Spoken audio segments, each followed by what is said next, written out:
Labas. So, yan, ito yung gate. Pag hinila mo siya, palabas ang tulak ng ano niya bukas. Meron siyang ginawa ng lock. Ayan. Sa baba ko lang tinilagyan ng lock. Yan. So, sa baba lang yan. Pwede din siyang ilak sa labas. Ganon. Iikot mo lang siya. Kaya pag sa labas naman, tiyak. Ganon. Yan. Tapos, iikot mo siyang ganyan. Pag nasa labas ko na,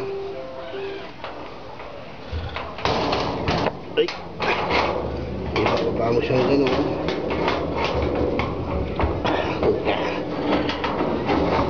Yan, sabay si papadlock mo na siya dyan.